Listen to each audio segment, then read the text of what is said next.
हर एक नागरिक को समान अधिकार देता है, हर एक नागरिक को दूसरे नागरिक के बराबर खड़ा करता है। लेकिन इसी देश में ऐसा फर्क है कि मुस्लिम बच्चियों के अधिकार हिंदू बच्चियों से कम है। ऐसा क्यों है? क्यों इसको खत्म करने के लिए कदम नहीं उठाए जा रहे? इसका क्या रास्ता है? क्या मुस्लिम लड़कियों की 15 साल में शादी वैध है? क्या ये बाल विवाह अधिनियम के अंतर्गत नहीं आती? सुप्रीम कोर्ट में ये मामला पहुंचा है। क्या कुछ कहा सुप्रीम कोर्ट ने, ये सब कुछ आज आपको इस वीडियो में बताऊंगी। नमस्कार, बहुत बहुत स्वागत है आपका। आपके साथ मैं हूं अर्चना सिंह। आप मेरा चैनल देखना शुरू कर चुके हैं, मेरे चैनल को सब्सक्राइब कर लीजिए, बात को ज्यादा से ज्यादा लोगों तक पहुंचाइए।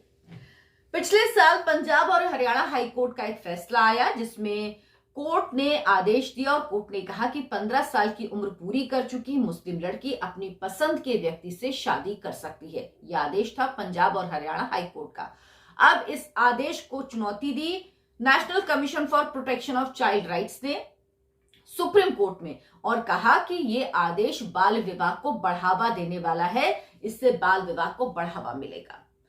इसके बाद सुप्रीम कोर्ट ने इस मामले में 3 महत्वपूर्ण बातें कही। एक तो सबसे पहले उसने ये कहा कि पंजाब और हरियाणा हाई कोर्ट का ये जो फैसला है, इसे जब तक सुप्रीम कोर्ट का फैसला नहीं आता नजीर नहीं माना जा सकता, यानी इसको आधार बनाकर और फैसले नहीं दिए जा सकते, ये आधार नहीं हो सकता, ये कहा।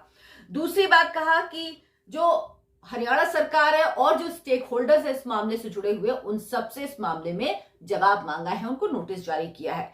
साथ ही साथ एक अमिकस क्यूरी जो कि कोर्ट की मदद करते हैं किसी मामले को समझने में, किसी मामले के फैसला लेने में, तो एमिकस क्यूरी भी इसमें तय कर दिए हैं, न्यायमित्र जिन्हें कहते हैं, और वो हैं सीनियर एडवोकेट राजशेखर राव। ये 3 महत्वपूर्ण कदम उठाए।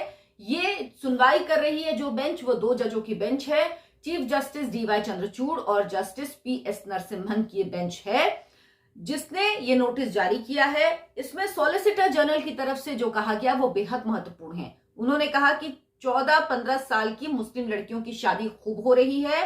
क्या आप आपराधिक मामलों के खिलाफ पर्सनल लॉ या पारंपरिक जो नियम हैं, जो परंपराएं हैं, उनको ला सकते हैं? क्या उनके आधार पर आप आपराधिक मामलों का बचाव कर सकते हैं? यानी उनका कहना है कि जो एक छोटी बच्चियों की, नाबालिग बच्चियों की शादी हो रही है, यह आपराधिक मामला है, इसमें पर्सनल लॉ या परंपराओं को नहीं लाया जा सकता और इनके जरिए मिसाल पेश नहीं की जा सकती है। इस्लाम के आधार पर 15 साल की लड़की प्यूबर्टी हासिल कर लेती है। इसी आधार पर यह फैसला दिया गया है पंजाब और हरियाणा हाई कोर्ट की तरफ से।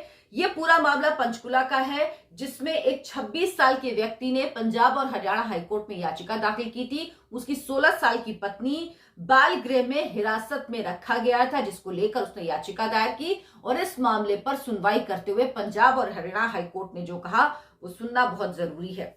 उन्होंने कहा कि 15 साल की मुस्लिम लड़की प्यूबर्टी हासिल कर लेती है। मुस्लिम लड़कियों की प्यूबर्टी हासिल करने की उम्र 15 साल है, तो इसके बाद वो अपनी पसंद से, अपनी इच्छा से और सहमति से किसी भी व्यक्ति से शादी कर सकती हैं। और इस तरह की शादी, यानी मुस्लिम लड़की अगर कोई ऐसी शादी करती है तो ये बाल विवाह अधिनियम 2006 की धारा 12 के अंतर्गत नहीं आएगा।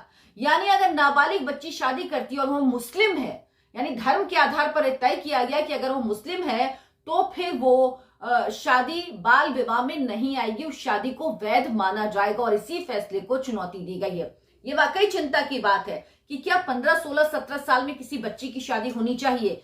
क्या सिर्फ धर्म के आधार पर यह फर्क किया जाना चाहिए? और सॉलिसिटर जनरल जो बात कह रहे हैं वो कह रहे हैं कि आपराधिक मामला है, इसको परंपरा या पर्सनल लॉ से नहीं देखा जा सकता, उसके आधार पर इसका बचाव नहीं किया जा सकता। जब ऐसे मामले सामने आते हैं तभी कहा जाता है कि यूनिफॉर्म सिविल कोड होना चाहिए, जिसमें तय हो कि सबकी शादी की उम्र क्या होगी, चाहे वो किसी भी धर्म से ताल्लुक रखता हो। अभी हिंदुओं के लिए, सिखों के लिए, बौद्ध जो है उनके लिए, जैन के लिए हिंदू मैरिज एक्ट है, बाकी मुस्लिम्स के लिए मुस्लिम मैरिज एक्ट है, मुस्लिम पर्सनल लॉ है, तो इस आधार पर तय होती है चीजें। लेकिन उससे दिक्कत कब आती है, क्योंकि आईपीसी सबके लिए, यानी जो आपराधिक जो मामले हैं उनमें सबके लिए एक ही तरह का कानून लागू होता है, लेकिन जो पर्सनल मामले हैं, जो सिविल के मामले हैं, उनमें अलग अलग तरह के कानून लागू होते हैं, जिससे दिक्कत होती है, समस्या होती है। इसीलिए कोर्ट भी कई बार कह चुका है कि यूनिफॉर्म सिविल कोड आना चाहिए और अब राज्यों को भी क्लीन चिट दे चुका है, सुप्रीम कोर्ट कह चुका है कि उत्तराखंड और हिमाचल को लेकर जो याचिका दायर की गई कि राज्य अपने स्तर पर ये कानून ला सकते हैं, लेकिन ये कानून केंद्र सरकार लाए, यूसीसी इसकी बहुत जरूरत है। और इस जैसे जो ऐसे मामले कोर्ट में आते हैं वो साफ करते हैं कि एक देशव्यापी यूनिफॉर्म सिविल कोड लाने की बहुत ज्यादा जरूरत है, क्योंकि जब ऐसे मामले कोर्ट में आते हैं तो वो कॉम्प्लिकेटेड होते हैं कि उनको किस तरह से डील किया जाए, और इन मामलों का फैसला आने में भी समय लगता है। लेकिन ये जो मामला है इसमें सुप्रीम कोर्ट ने 2 बातें साफ तौर पर कही। एक तो इस मामले को नजीर नहीं माना जा सकता, और दूसरा ये कहा है कि इस मामले में हरियाणा सरकार और जितने स्टेक होल्डर्स हैं वो इस मामले में जवाब दाखिल करें।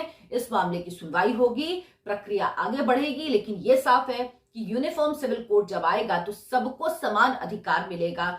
जो अधिकार हिंदू बच्ची का होगा वही मुस्लिम बच्ची का होगा। इसीलिए कहा जाता है कि यूसीसी आने से सबसे ज्यादा फायदा होगा तो मुस्लिम महिलाओं को फायदा होगा। इसीलिए यह कानून आना बहुत जरूरी है, क्योंकि जब तक ये कानून नहीं है, पर्सनल लॉ के हिसाब से मामले चल रहे हैं, तब तक ये परेशानियां चलती रहेंगी, ये दिक्कतें सामने आती रहेंगी। और कोर्ट के सामने भी जब ऐसे मामले पहुंचते हैं तो मामले बहुत उलझे हुए होते हैं, उनको सुलझाने में टाइम लगता है और बहुत वक्त लगता है ऐसे मामलों को निपटारे में। क्योंकि अगर एक कानून होगा तो जो व्यक्ति है, जो याचिका करता है या जो आरोपी है, सबको पता होगा कि इस मामले में ये कानून है और ऐसा होगा। लेकिन अभी चूंकि 2 कानून 3 कानून के बीच का मामला होता है तो कई सारे लूप होल्स होते हैं जिनका फायदा उठाने की कोशिश की जाती है।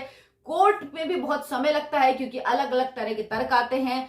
हर एक व्यक्ति जो जिस कानून जिसको सूट कर रहा है वो उस हिसाब से तर्क देता है, तो इन सब में मामला लंबा खिंचता है। इसीलिए जरूरी है कि एक देश एक कानून लागू हो, जल्द से जल्द लागू हो, ताकि हर एक नागरिक को जो हमारे संविधान में कहा गया है समान अधिकार दिए गए हैं वो वाकई में मिल पाए, उसमें धर्म के आधार पर भेदभाव ना हो। अगर आपको मेरा वीडियो पसंद आया हो तो लाइक करें, शेयर करें और मेरे चैनल को सब्सक्राइब जरूर कर लें।